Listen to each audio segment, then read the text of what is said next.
Welcome to Staring into the Abyss. I'm your host, Richard Gerlach. With me, as always, is Matt Brandenburg. Hey. And Vitlame Mist. Heyo!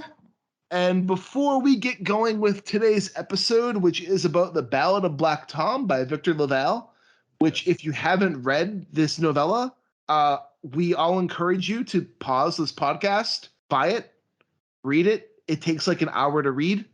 And come back and listen to the rest of this because it is a great fucking novella.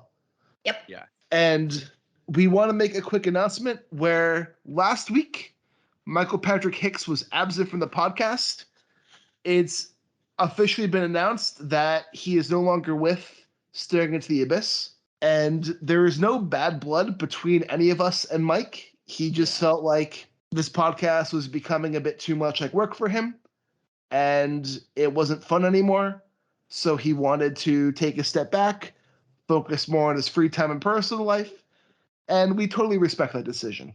Yeah, exactly. It was a ton of fun. He was a ton We're of fun. gonna miss him. Yeah, we are totally gonna miss him. It just, I get it. Life gets busy and gets in the way, and sometimes you can't do everything. So Yeah, And plus, even though you want to. yes. Also, his kids seem like a handful, so I'm sure. Yeah. I think he's just in the middle of the war zone of having young children. Yep. It's something that can be tough for everybody. So It's not all walk on roses. Exactly. Like, he's always welcome to come back to the podcast if he wants to. Maybe we'll have him on as a guest in the future. Who knows what has to store. Yeah. But as of now, we wish Mike the best. Yes, exactly. It was a good time. It was a very good time. And you know what else was a really good time? Uh-oh. What? Peacemaker. Oh, Oh, man. yes. All right. I finished it. Don't say anything. We're finishing it tonight. Oh, you didn't finish it yet, Matt? I know. I thought I would be the one, so it's you, Matt? It's me. Killing me, Matt. You're killing me. I know. We were so mad. It just we had a trip and that kind of cut into our Peacemaker time. And then so tonight is the night to watch the Peacemaker. Oh man, it is a great finale. Yes, it's great. It's awesome. Okay, good. I don't know. I want to ask questions, but I shouldn't. I mean, I can try to answer them in the least spoilery way possible if you have any questions. Oh, well, all right. Well, I'll ask the easiest question. Did it end well? Yes. I'd say yeah. Okay. And so that it lived up to the ending, like it didn't fall flat or anything? Yeah, it lived the ending. I will say there's going to be a second season. Is there? Yeah. Okay. Yeah. It's been renewed for a second season. And I think in the second season, James Gunn is writing and directing every episode.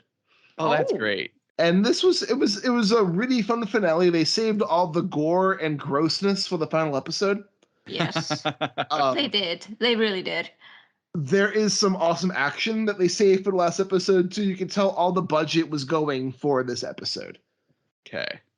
I remember you guys talked about I think it was episode 7, and you were talking about you had the Star Trooper vibes. Yeah. I totally see that. That's exactly what popped into my head. It was like if the brain bug and the Slurm Queen had a love child. Throughout the whole season, I kept thinking of Futurama and the Slurm Queen. God, I need some Slurm. Gotta get some Slurm. That's so funny. But yeah, all right. Well, I'm glad. I'm really excited to check it out. We are planning on watching Peacemaker tonight. So nice. Then we can finally have a detailed discussion next week. Yes, there we go.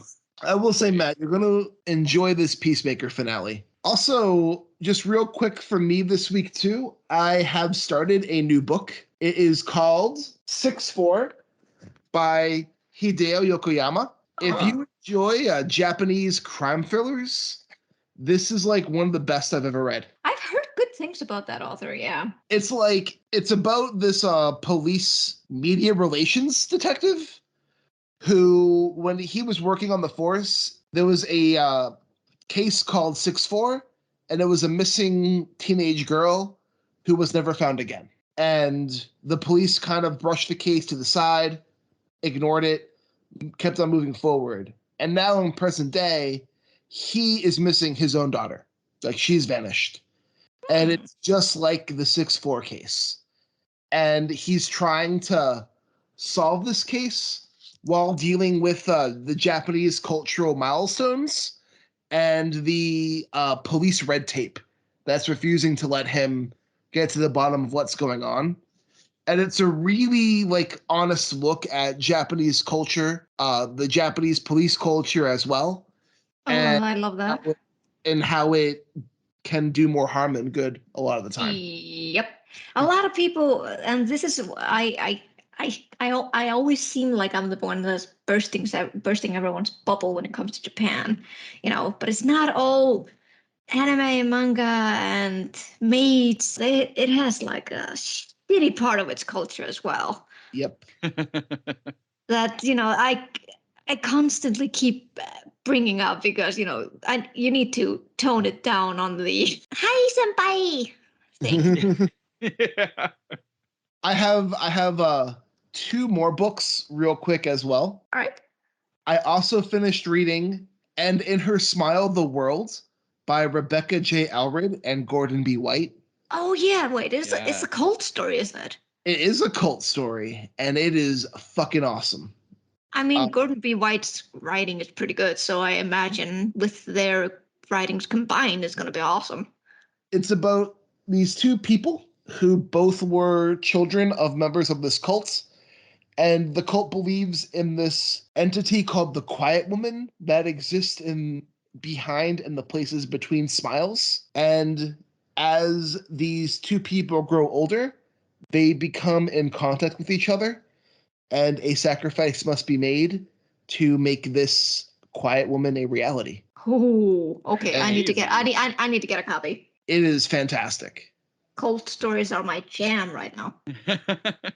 And my last book I finished for this week was Nocturnal Blood, which is a really great, fast-paced road trip from hell with vampires. Yes. I had a Thank lot of you. fun with the story, and I'm excited to read the sequel. Oh, And I feel great. like any criticisms that I've told you, Vitlame, about the story Yeah. is, I think by the time I get to book 2 or book 3, they'll be resolved because they were already being resolved in a book 1. But if you want a fast-paced vampire story where the vampires don't sparkle and they're fucking vicious, and you also have a thing for a cannibalism and lots of action, I highly recommend this book. It's lots of fun, and our main character goes through a lot of trauma. Yeah. Yes. Your the gif that you used on your tweet, it was so accurate. Emotional damage. Yeah, I loved it. Yes, it's a great series for sure. I'm happy that this is giving me a good boost to continue writing book 4. Yeah, I'm really Yeah. excited for that because I loved it. I loved everything I had read, so I'm glad you liked it too. Yeah, it was really great. I'm going to be starting Nocturnal Farm, I think, probably next week. Oh, get ready. Oh my. Get ready. That one's intense. But Matt, what about you? Yeah, so I guess to ride that cult train, I finished Last Days by Adam Neville. Oh, how was that one? How was that? So he continues his trend of ending a lot different than you expect. His books take a really hard turn halfway through. Yes. Yeah. So this one definitely does. Well, I guess what I'll say is it takes that hard turn, but not I'll give him he moves more that hard turn to the end.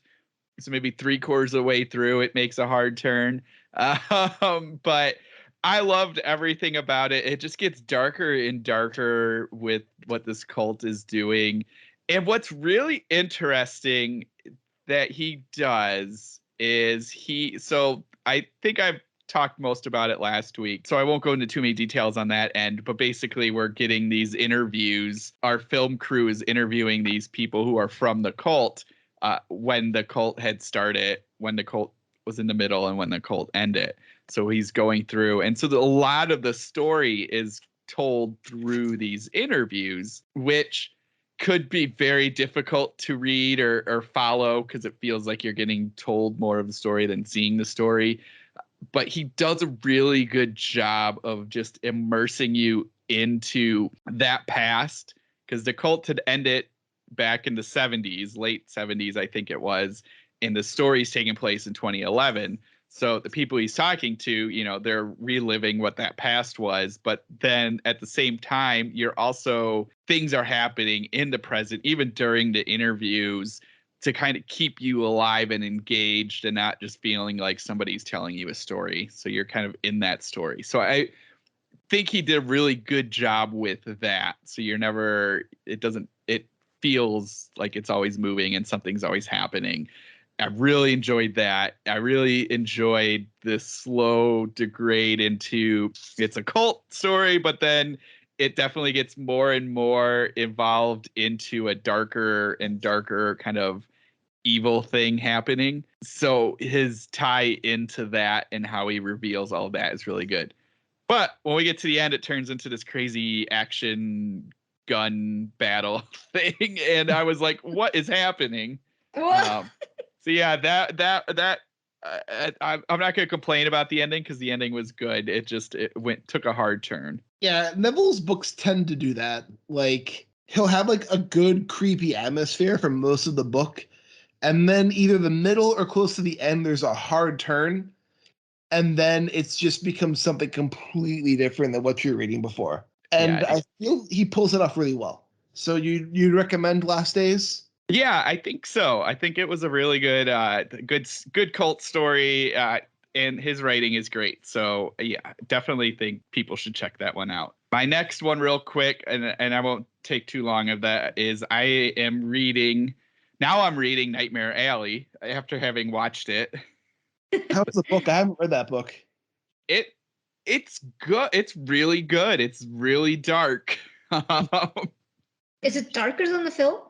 I think so, because we're seeing a lot more of we're seeing a lot more of what Stan is thinking and what his goal is, and also just the I think it's William Golding is the author. I lost William Golding. It's like Jeffrey Gold something. William wrote Lord of the Flies. Yeah, it's not him for sure. It's not him. I can tell you that. It is William Lindsay Gresham. Gresham, that's the name. So Gresham has a certain view on the world, and it comes out in this pretty hardcore where I think Del Toro and whoever helped him write the movie decided to cut that back. And this view is that everyone is out for themselves and everyone's playing a con. So like church, business, family, life, everybody's trying to play a con, and so it everything is really bleak while we're going through this world. And you know, what's interesting is the differences between the movie and the book, like Stan's dad isn't dead in the book, so that's already a huge change. Like, we don't start out when the book starts, he's already in the carnival, already working on the mentalist show. So he's already pulling off these little tricks and everything like that. So that was already like one big difference. And then I think the other big, I haven't finished it yet, but the other big difference right now is that he starts his own church. Stan starts his own church. It's a spiritualist church, and it's all there again just as a con, so he can get these people to pay him money to talk to their dead relatives. So those are the two big differences I've seen so far. It's also interesting with Molly, where we get a little bit more of her background and why she was so quick for her to go with Stan. Where in the movie it felt very rushed, where you didn't really get why the two were together. It makes a lot more sense now in the book. Okay. It's good. Sometime. He's only written a handful of books. Yeah, he had Oh, quite the depressing life, it sounds like. His second book was called Limbo Tower. His third book was called Monster Midway, an uninhibited look at the glittering world of the Carney. Yeah. His fourth book was Houdini, the Man Who Walked Through Walls. And his last book was The Book of Strength, Bodybuilding the Safe, Correct Way. What do you think that was his? It's on his Wikipedia. That is... Wow. All right. That works. And also, he was an early enthusiast of Scientology. I can see that. There's a bit of a so Nick Tosh, whoever that guy was, he was an author.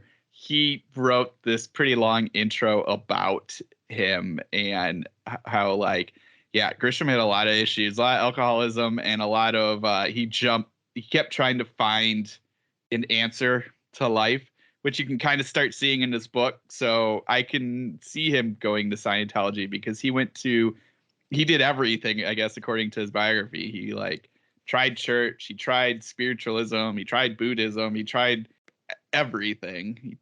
And so I'm not surprised that Scientology was in there. I'm about to check this book out. It sounds really good. I'm a big noir, so. Yeah, I like it. It's interesting where he doesn't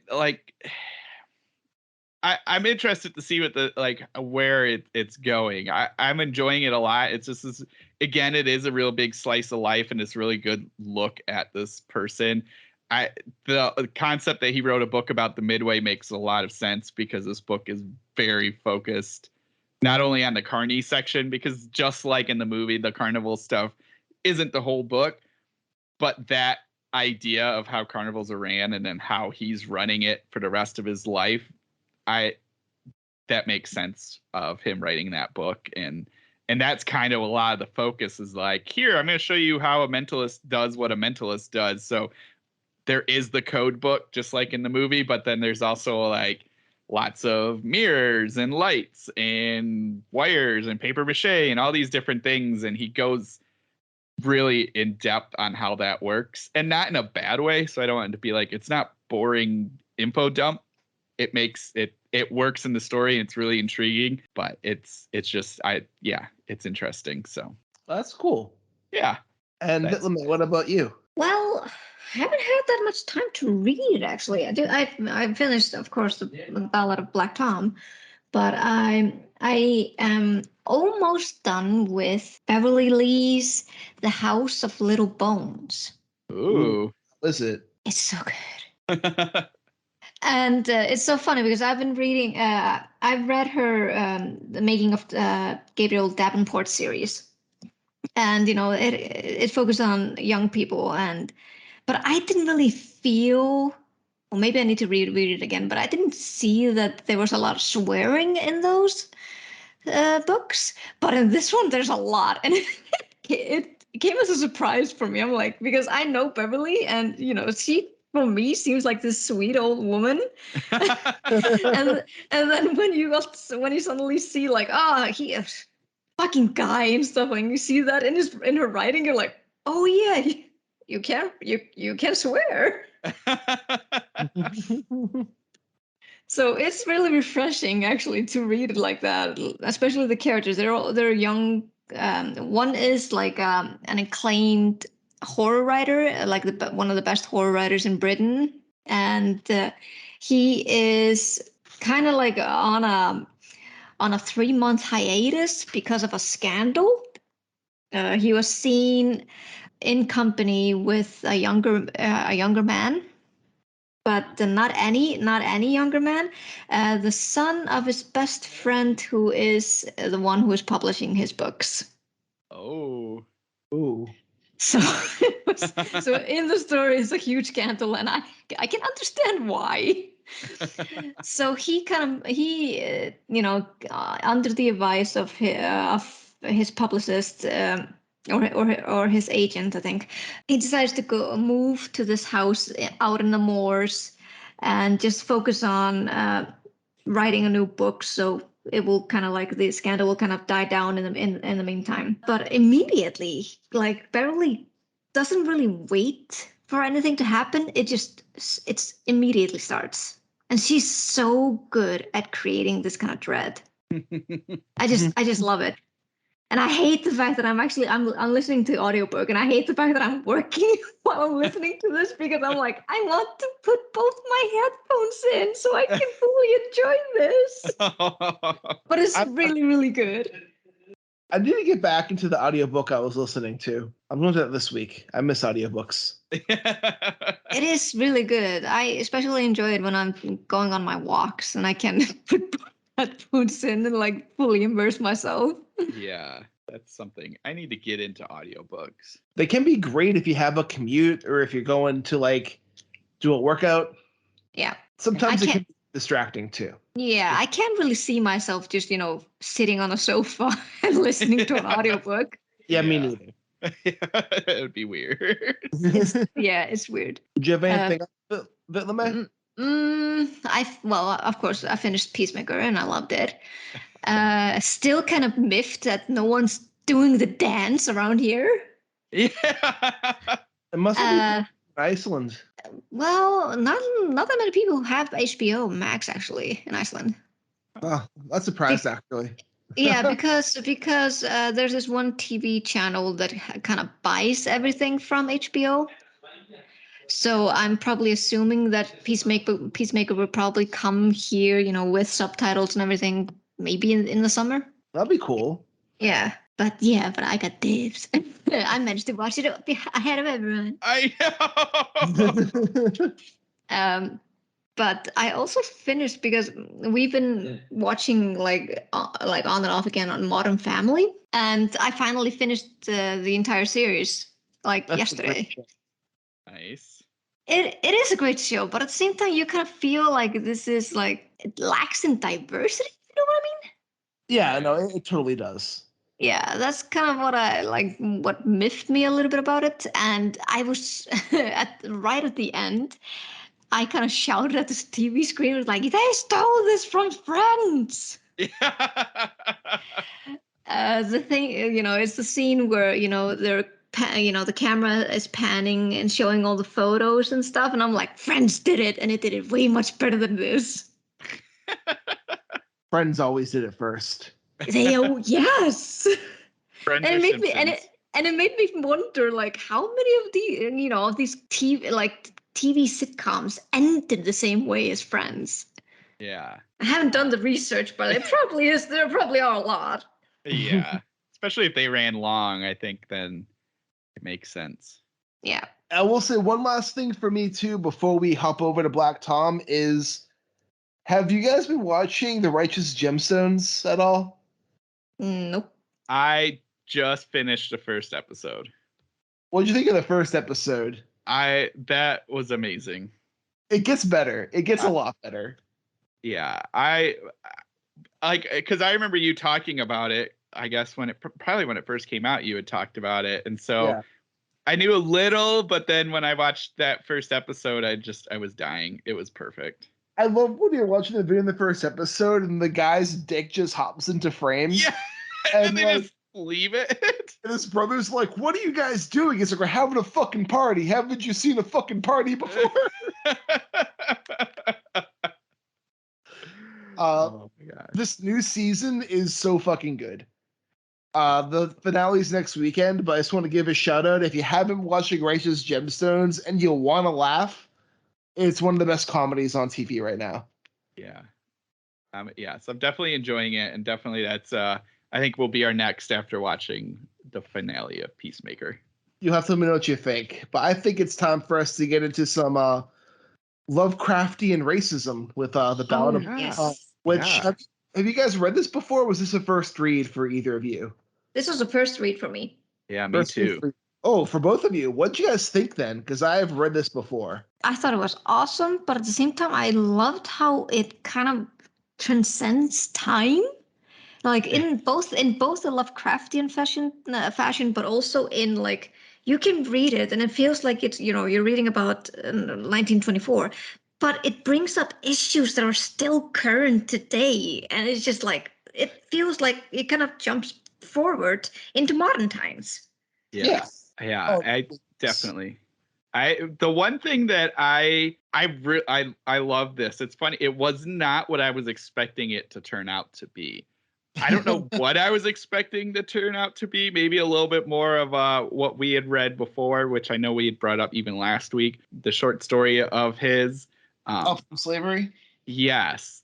So, like, maybe I was expecting a little bit of that, but I was not expecting this, and that's a good thing. Like, I didn't expect the halfway point to change character. Yeah. No, I didn't either.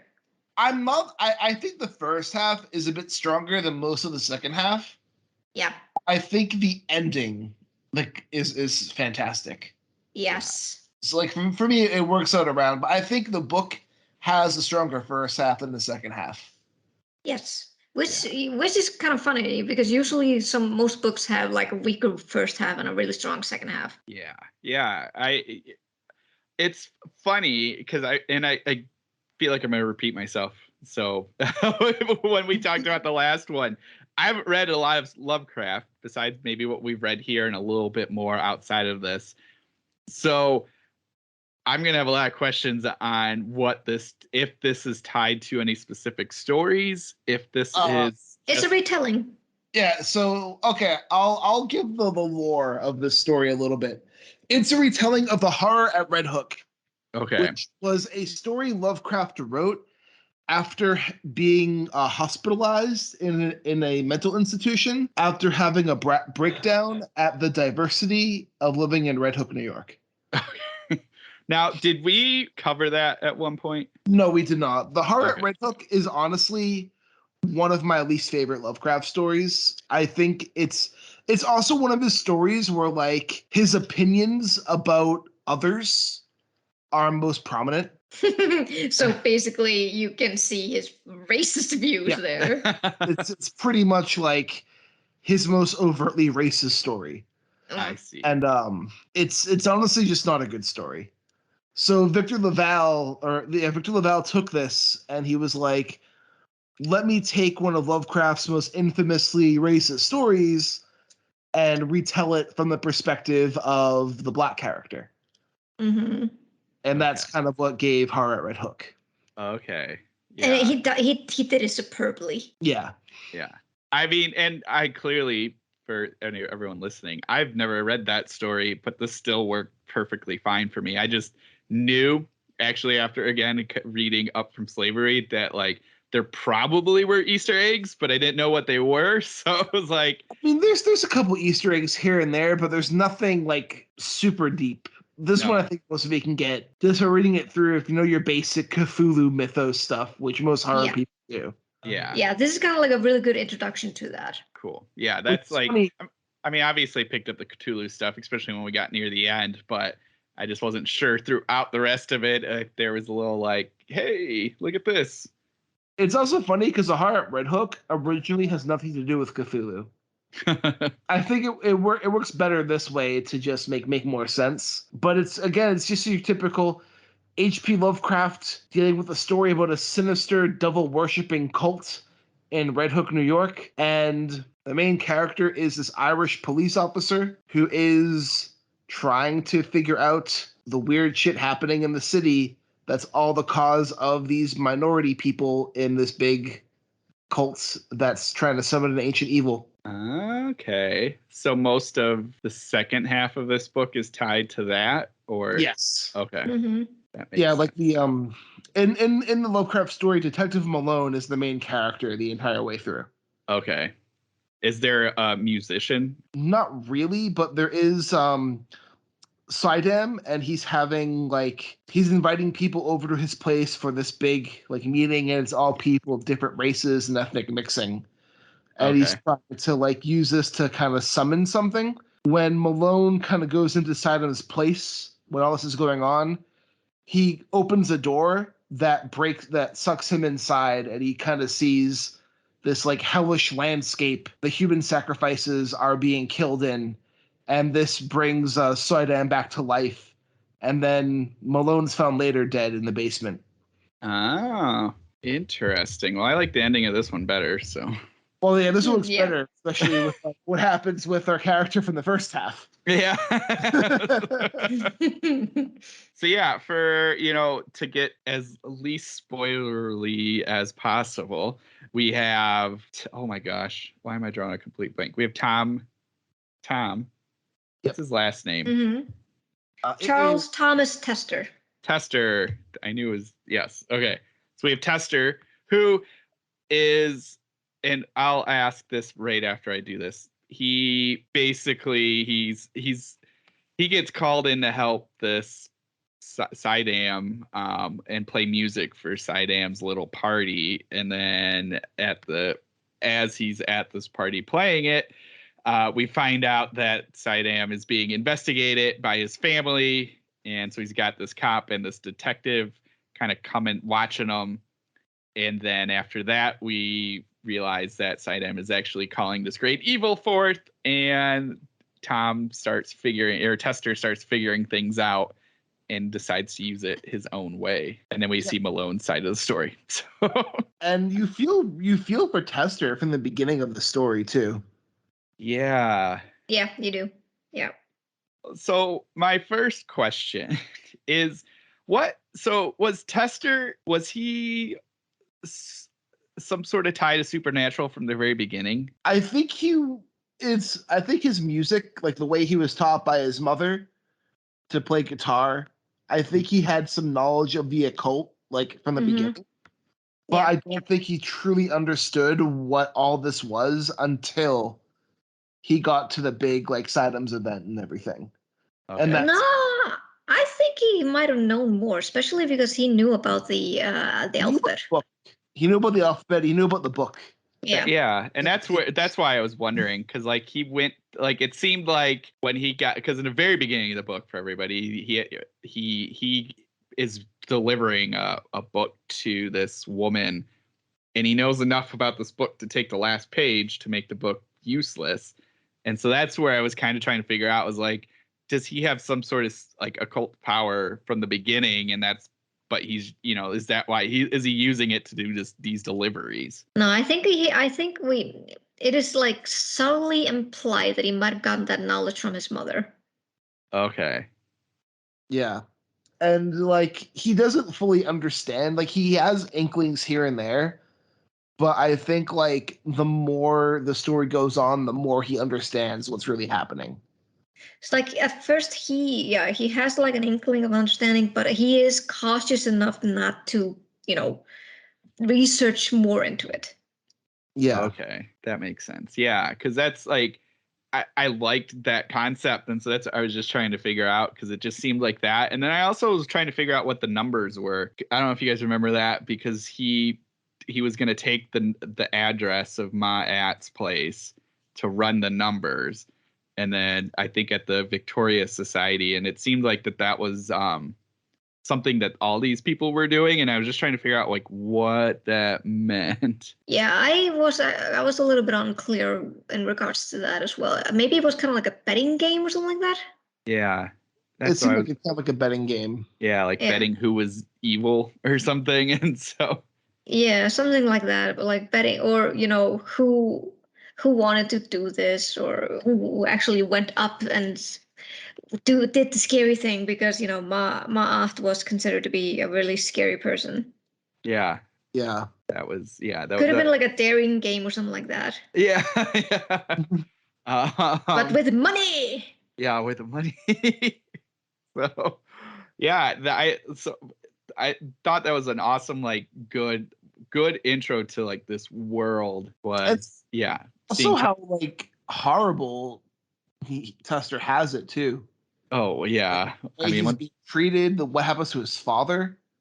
Well, yeah, definitely that was not good. I think it's just I liked like this beginning with, because it's interesting with Ma and what her role sort of plays and not plays in this story, because we get the book delivery, we get the fact that Tester took a page out in making the book useless, and this kind of sense that like even a little bit later when we get introduced to our two crooked detective and cop, like they knew what he did, and they're like, I think one of them said, "Oh, it's a good thing you did that to Ma," and then it seemed interesting with that, but it was like it was a good intro into this world of everything is just slightly different. Yeah. Mhm. And we're not being force fed with that kind of knowledge. We're just getting like subtle hints. Yeah, which was nice. I like that because then you can, it can keep you on your toes, and you makes you also want to know more. Yes. And so then, what's I liked with this and talking about that is, so we kind of get this idea that Tester has, we'll call second sight for lack of a better term, but then we also figure out that Malone sort of has it too, especially when we get into his section. But again, this us seeing that the world's a little bit bigger, but also almost seeing both sides, because when we get to Siam, is it Siam? Am I pronouncing his last name I right? just said Sudum. Sudum. I like that. We get introduced to Sudum pretty quick, and he wants Tester to play music. He's gonna pay him a lot of money, and then like almost instantly we get into Vitmay. What you're talking about is this kind of modern day, two rough police officers that definitely do not treat. They don't treat black people really well. Yes, exactly. They have. It's fine. It's just black people. Yeah. Yeah. Well, with Lovecraft, and I think even LaValle puts this in there a little bit later, are swarthy gentlemen. So I think with Lovecraft, he has a certain view on a lot of people. But in this case, yes, the police do not. They even have a word for it, for how they hold black people. It's something like the jack grip, I think. The John's handshake. Yeah. Yes, where they like get them in the back of the neck, and then of course they rob them, and it's just it's very intense, even just for this short of scene of them trying to figure out why he is in this Queens neighborhood, and it's this predominantly white German Dutch settlement in New York, and what's this black person doing here? But then also we find out, oh well, why is he hanging around Sudum? So it gives us a little bit of both. It gets us more in the story, but then also gets us to show like, well, we're taking a Lovecraft story, we're showing you how cops are treating black people, and we're it's not just only just about that. It's also we get like an introduction into the black person's psyche. I really I can't say enjoyed, but it was really fascinating to see how Victor LaValle managed to put how they were supposed to act when they were among white people, and it broke my heart. Yes. Yeah. Have you read Victor stuff before, Vitmay? I haven't, no. Oh, okay. But I definitely will now. Yeah, I think that actually, yes, it ties in with the way Tester dresses, which is an important part at the beginning of the story, and what he's wearing, what that shows people. Him walking around with this guitar case and this scuffed up suit and everything like that. And also then in turn ties into how he speaks to the cops, how he speaks to the train conductor and all the people on the train that are noticing like, hey, does he know what stop he's supposed to go on? Because this isn't supposed to be his stop. And all of that kind of shows, because then that even goes into our bad guy, Sudiam. I'm going to pronounce his name wrong every time. It's a weird name. Like, it's hard to pronounce. It shows him, because even he says at one point, he's like, I know what act you're putting on. I can tell from what you're wearing, what you're trying to be and what you are. And which then in turn leads us to like why he is picking him to come to this party and what that is going to lead to. So I think it's this great, like really lots of things kind of melding together to kind of give us this really interesting image. Mm-hmm. Yeah, I agree with that. Same. Yeah. Yeah. Because it rolls even like with a little bit later, Tester gets chased by people. He doesn't look, but he knows. He's like, all right, well, these white men are chasing me. And it's this like this intense scene where he's walking a little bit faster. You can feel their feet kicking his guitar case. And then he just straight up sprints the rest of the way to Sudium's house. And then when he turns around, well, he grabs a rock. And when he turns around, he sees it's just kids. But to get back to your point, you're in this, black man's psyche. And you're like, well, yeah, he's running because he's been getting, all these stares on the train and all this stuff. So it's just like questions and basically just, you giving, the people giving him the order, like, you're not supposed to be here, boy. Yep. Which plays very importantly to the end of this story. Mm-hmm. Should we just cut the spoilers and go into I think what's happening behind the scenes? I mean, I think we can say up to this point, read it. From my point of view, I haven't read very much Lovecraft, and I still enjoyed it very, very, very much. So I think if you're not a Lovecraft fan, you would still really enjoy this. Yes. Yeah, I think we can now jump into spoilery talk. Because this is my favorite part of the book, is the way he ties this up at the end. Yes. It was thematically pleasing. Yeah, I like that. And this wasn't really part of what I wasn't expecting what I was expecting. I like this because you have one up until the halfway point, you're kind of like, all right, Tester is in this, and his dad was murdered. He is going to play for this thing, and he's already kind of witnessed this weirdness of the house going outside and going to different dimensions. And I was trying to determine, like, I guess to get to that ending of him, like, he at the very end, he wishes maybe he didn't do what he did, but the fact that he goes through the door and basically is now like second in command for Cthulhu and the evil. I just love that, like the last line he said. I was like, that he said to Malone. I was like, holy shit, yes. That was amazing. Yeah, that was oh man. Also, just him opening the door was such an intense scene too. Yes. I still remember the first time I read this book and I got to that scene. I was like, oh shit, he's doing it. Yeah. I thought that was. Yeah, he's doing it. It was so awesome because we even get that set up earlier where he does. So he's in this it's not quite the library of this house, but it's like this big room of the house. It's full of books, and he's got to be. And this is where Sedim's showing him the windows, showing him outside, and then he opens the door and you see Malone with a gun, and you're like, wait, what's happening? That scene was so good. Yeah. This is what, and again, I know I mentioned this when we were discussing Ring Shout last week, but I feel like this would have been an amazing movie. Yeah. Oh, I'd love to see his films. Also, he says, like, the line that I was trying to find on my Kindle, when it just says, Black Tom had cut off Malone's eyelids. Try to shut them now, Black Tom said. You can't choose blindness when it suits you. Not anymore.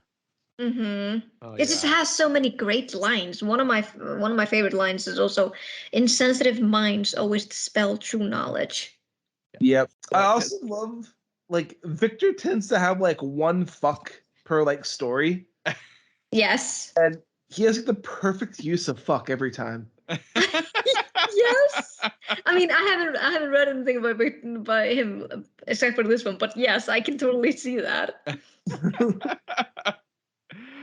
And what I like too, to go back to that, even what you were saying about the not being able to be blind all the time and all this stuff, is the fact that, like, when we get every scene up into the second half you get with Malone, you kind of get this vision of him being like this, like, he doesn't want to be doing what he's doing, but he has to. It's the private detective that's finding joy in stealing Tester's money, or the fact that he had to reload to finish shooting his dad because his dad had that a scene. Jesus Christ. Yeah. That was ooh. So like you get this imagery of this of like, oh well, he doesn't meet like I'm trying to think of the best way to describe it. Like, so it's the 1920s. He doesn't agree with the way people are doing things, but he can't do anything. So that's kind of like this view you sort of get of him, this like hangdog expression of like, well, I'm here. And he was the one to say like, oh, well, it's a good thing you tore that book page out or whatever. But to go back to that blind line, it's exactly what that is, because it's like he could have stopped all of these things from happening.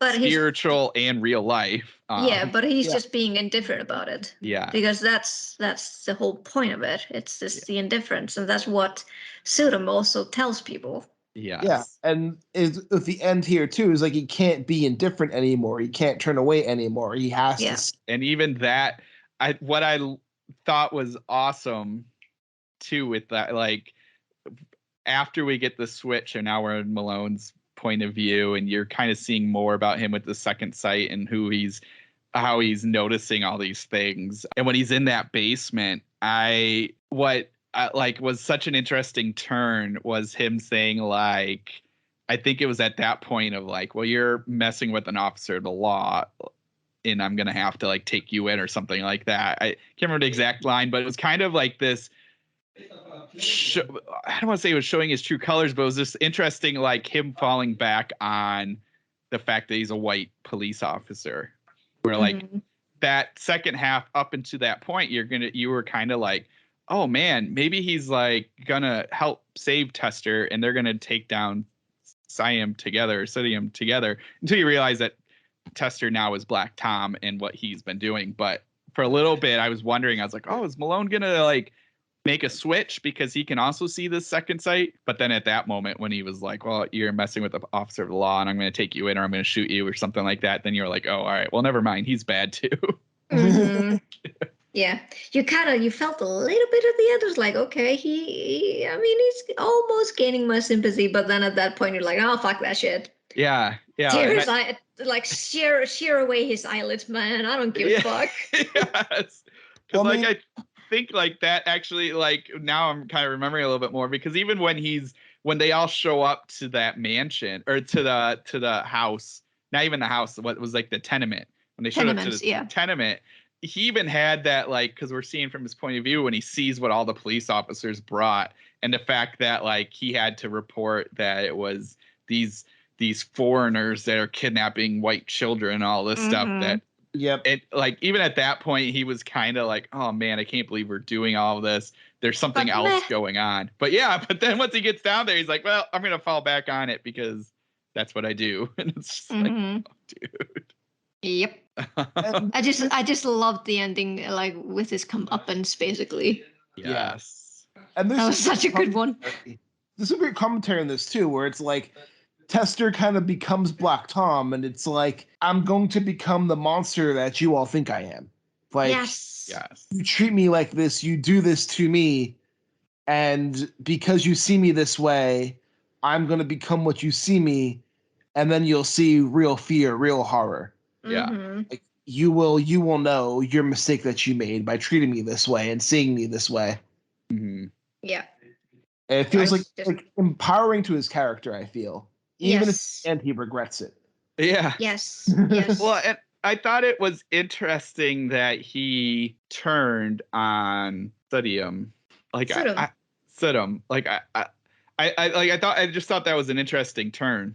I think it was because, he probably didn't feel that Sudom how should I say? He kind of felt like he was more of a follower cultist, instead of Black Tom being like a true person who really reveres Cthulhu. Yeah, I think it was more like that. Maybe that's kind of how I've read into it. I think Sudom was also a bit more too much into like his own power.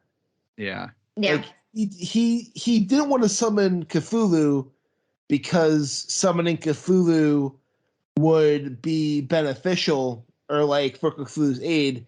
he wanted to summon Cthulhu to get him power.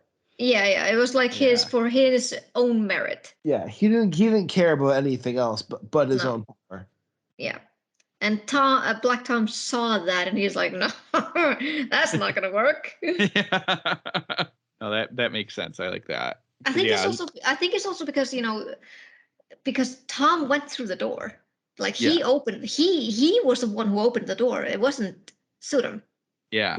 So I think he got what the most of the facts that Cthulhu brings to people. So that's why that was also might have been also a factor to him. Like, fuck that shit, I'm gonna kill you. Yeah. You ain't worthy. I loved all of the music type of thing that Black Tom would do with like opening his mouth and letting out this tone. Yeah. I thought that was so neat. Especially and again, this would have been awesome in a movie. Yes. Especially with that door opening, being able to see that from both points of view was amazing. Mm-hmm. I was just like, oh, we're seeing it from Malone's point of view. And he's like, wait, you look much younger than you did. Mm-hmm. Yeah. This book would make a really great movie. And it's funny with the ending because like it feels like we get that climax in the basement, but then we jump with Malone, and he's now in this small community trying to heal. The police are trying to get him to like say it was something bigger than one black person with a razor blade. They're like, that. Yeah. We don't want people to know this. And then just to turn around and have them look up and see these eyes open. And you're just like, oh, shit. That scene, it was so good. I basically pumped my fist into the air. I was like, yeah. And I also just kind of like, my mind flashed to the South Park's Cthulhu episode. Honestly, that's one of my favorite episodes of South Park. Yes, I love that episode. Especially because it gave you Kenny's origin. Also, last South Park reference of the night, but they, in the South Park, the new video game they put out a couple years ago, the Fractured Butthole. Yes, that's the name of the game. There's actually a whole subplot involving the police sacrificing black people to summon Cthulhu. Oh my god. Oh shit. In the game about how they're not racist. It's something Lovecraft came up with, and Lovecraft was just of a different time. And it gets into the whole like conversation people typically have about Lovecraft. Oh my god. I was like, the whole time going through it. That's hilarious. My god. It is hilarious. I've only played Stick of Truth, so I need to check out Fractured Butthole. The Fractured Butthole is a continuation of the Stick of Truth as well. Oh, okay. Nice. Pretty much what you'd expect from South Park. Yeah. It's very funny, but it ties. They do a lot with like the Cthulhu stuff for like a whole area. And there's also a funny joke in the beginning of the game when you're making the new kid, because the new kid can reinvent themselves in the beginning. And when it gets to like, they call skin color the difficulty adjuster.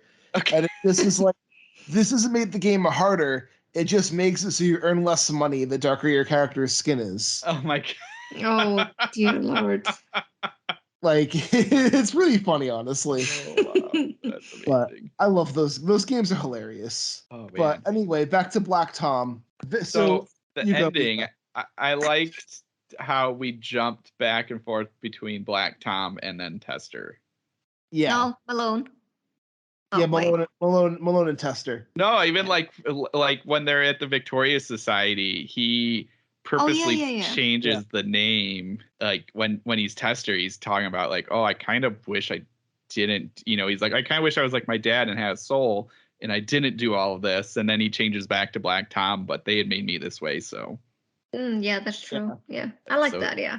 Yeah. It's like this neat, really subtle, like, but I noticed it because he was meeting at this friend Buckeye and they're kind of having this good time. And that's when it's always Tester, but then it slowly goes back to being Black Tom and then goes to the window and opens his mouth. Oh, yeah. And he makes like the music. Yeah. And then he jumps and they can't find him anymore. I was like, oh, this is awesome. But it's like a cool way to like literary style of showing us this change of person. Mm-hmm. Yeah, I agree. LaValle's very into like being very literary and very descriptive, but also very honest with his characters. Yeah. I didn't feel. I mean, I'm not that I'm insulting Victor LaValle's writing, but I didn't feel like it was difficult to read it or anything like that. Even though it, like you said, it was literary. Yeah. English no good to me now. It's always no good for me, so it's all good. Yeah. So, but yeah, it was really smooth. Yes. All his books read very smooth. He has a very breezy style, and even just to like follow along with his stuff, it's super simple. Yeah. And it was just super simple. It takes a lot of skill to write the way he writes. Yeah. But his stuff is very approachable, and he has like it's that's what I've heard in this book. He has a pretty good sense of humor throughout his stories as well. Yeah. There's a lot of humor within his stories. His characters are very relatable, and like their struggles feel very real. Yeah, like I honestly think he's one of the better like literary horror writers out there. Nice. Yeah, I'm definitely checking more stuff out from him. I really love his book, The Changeling. I think that's his best book so far. Yeah, That I have one, that one on my pile. the tea kettle scene in that one. Oh man, there's like one chapter in that book, or the book's put in sections, and there's one section in that book that's called "Shit, Motherfucker, Goddamn." And as I listened to the audiobook, which he narrated and did a great job in, but I'm listening to the audiobook, what was going on, I was like, "Shit, motherfucker, goddamn!" Like as the section was going. Which is like the perfect way to do that section. But no, like Victor's stuff is very great, and I highly recommend anybody check his stuff out. Definitely one people should pick up. It was really cool. I loved hearing all the different ideas in there. It's just I enjoyed it a ton. I think it's this neat like look and this neat twist on what we've said Lovecraft, but also just this kind of nice look at the time and its own horror stories of the time and everything. And even just like what I found was interesting is just looking at Queens in the 1920s and realizing how much of a farmland it was. Yeah. Because I did not like Queens now is definitely not that. So I was like, oh, that's cool. Not the city it used to be. Yeah. I still laugh. This might just be me because I'm not from the States, but I always laugh when it came to Flushing Meadows. Yeah. I was like, and there's a place that, oh Lord, it's like I would not want to tell people that I lived in Flushing Meadows. I think Flushing Meadows is just called Flushing now. Oh really? Okay. Yeah. Because I remember seeing that again. Now I have a Simpsons reference. that time when the Simpsons went to New York for the first time, and I saw and they had this ad for Flushing Meadows, and it was just a meadow with full of toilets. And I was like, wait, no, that can't be real. That's awesome. So yeah, it's just my mind takes me always there if I see Flushing Meadows. I will say, just to get back to the Ballad of Black Tom, if you make it in the episode and you still haven't read this book, why? Yeah, exactly. It's a cheap buy, and it's a great introduction to Victor's stuff. I read it when it first came out, and I've been hooked ever since. It was my first Victor LaValle story, and I've been hooked on all his things since then. I can definitely see that because it's amazing. And I'm excited for our next week's story as well, which we're going to be discussing Sweetgrass Blood by Eden Royce, and you can find it online free at nightmaremagazine.com. Yay! Ooh, yeah. Have you guys ever read Eden Royce before? Nope. I don't think so. Ooh, she's really good. She's kind of like Southern Gothic style. Deals a lot with racism and race relations. Her stuff gets pretty dark at times. It's very good. Excellent. So it's making me excited. Yes. I think we'll have a very fruitful discussion. Nice. Maybe I can wrangle a guest to come along with us next week. Right now, I have nothing planned. But Vitlame, where can our listeners get in touch with you?